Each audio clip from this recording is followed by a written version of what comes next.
With all due respect. With all due respect. With all due respect. Huyo jamaa with all due respect.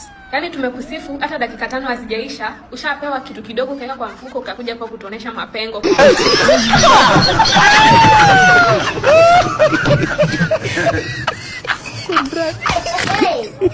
Corruption in Kenya. Let me say again.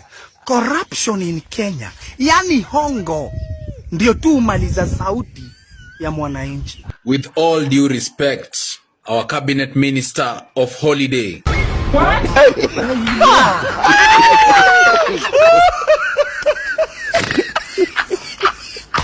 Haujanibamba kwa hiyo press statement. Hii strike ilikuwa inafaa iendelee for 1 week. Sasa ndio nakutana na hii tweet. Kumbe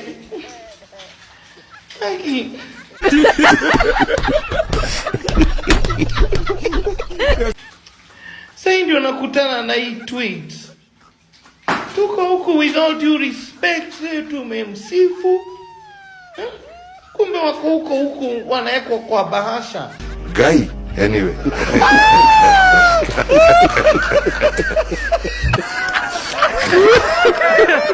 Rigathi Gachagua has done an expose on the fuel crisis that is being experienced in Kenya.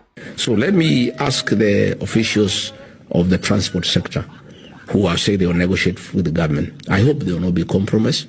One, he has said that the fuel that is in Kenya does not come from Iran. Therefore, the question of the Strait of Hormuz being the problem that is making the fuel prices go high is doubtful. I want to be very honest with you. I didn't see it coming. Amkae mkijua fare inaenda kupanda.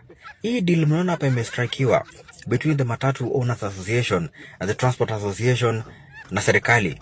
Haikuhusu.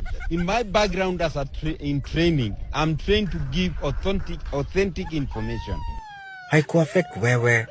So hii strike hata at the end of the day, wewe kuna benefit in any way whatsoever.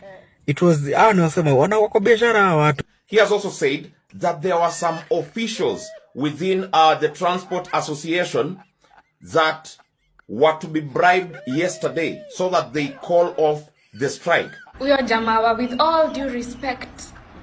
Yaani tumekusifu hata dakika 5 hazijaisha, ushapewa kitu kidogo kaeka kwa mfuko ukakuja kwa kutuonesha mapengo, kutuambia guys wacheni tutulie, we have called off the strike. Dakika 5 hata hazijaisha, with all due respect. Hii Kenya sioni tukitoka block.